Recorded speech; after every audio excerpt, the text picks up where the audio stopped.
Minnesota Vikings general manager Kwesi Adofo-Mensah has been making a ton of moves this offseason, improving the rooster all up and down, and especially on defense, shedding some veteran contracts and bringing some young guys, re-signing some dudes. A lot of things are going on right now. And with new Vikings defense coordinator Brian Flores, I love him.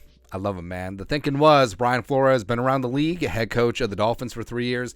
Before that, defense coordinator of the Patriots, as well as 1 year as associate head coach of the defense, as well as inside linebackers coach. And you're thinking that Brian Flores was going to do like what most coaches do when they find a new home. They bring in their guys that know the system, guys that they can trust, the guys that can hit the ground running, and also impart wisdom upon the new guys as they learn Brian Flores' new scheme. But so far, no guys.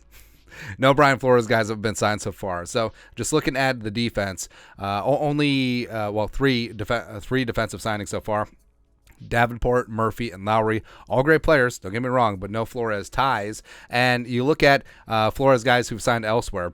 I mean, a couple of them certainly would have liked. Duke Riley, sort of a backup linebacker, sure. Nick Needham in the slot, solid. Devin Bush, formerly of the Steelers, went over to the Seahawks. Would have loved to capitalize on that former top 10 potential. Devin Bush is a prototype of what Kwesi's chased either in trades and free agency. You have a young guy, high draft pedigree, hasn't quite hit that potential, but could hit that potential.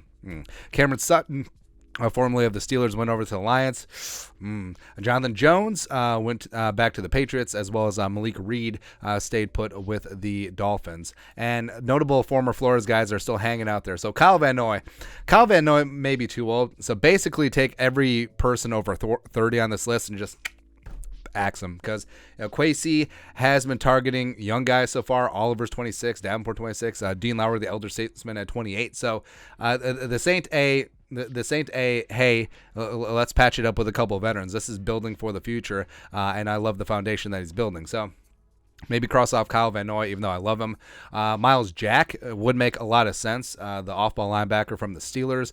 Flores would have gotten a very good look at him last year. Is only 27. The pride of UCLA. No, that's USC. Whatever. Chris Wormley, the defensive tackle from the Steelers, is still out there chilling. William Jackson III, who's bounced around the league a little bit, former high draft pick by the Bengals, and then former Dolphins guys. You got Trey Flowers. You can combine with Trey Flowers, all that stuff, formerly of the Patriots, and then also spent some time with the Dolphins. I actually wouldn't mind Trey Flowers, just adding him to the mix. We'll see. Eric Rowe, the versatile defensive back. I could see that happening eventually. Trill Williams, John Jenkins, even though, Jenkins 33, true blue nose tackle, can still get it done. Andrew Van Ginkel, as well as Samuel Aguavin in terms of linebackers. Now, what's going on here? Why hasn't Kwesi made any moves on some Flores guys? Well, a couple things here. Number one, first wave of free agency is the big names. That's the big-time contracts, the big-time money that gets doled out. And some of these guys are marginal, right? Some of these guys are probably going to get veteran minimum deals, probably with very little guaranteed, maybe a small signing bonus. That's it.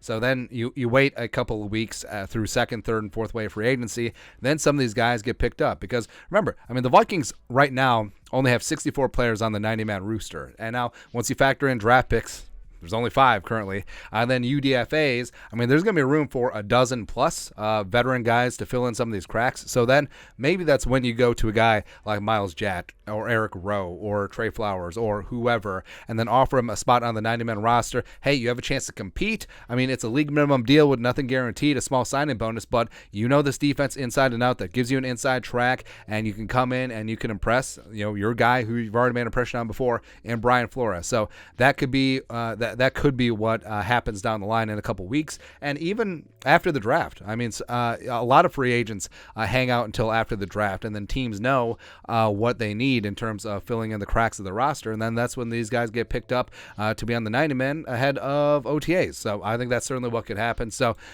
don't frown, Brian Flores. Don't worry. Help is on the way. But your thoughts are thoughts. No Flores guys so far in Vikings free agency. Let us know your thoughts and our thoughts in the comment section below. Subscribe for daily Vikings takes. Want to support the work? Put a little something in the Venmo. But until next time, Skol, production value.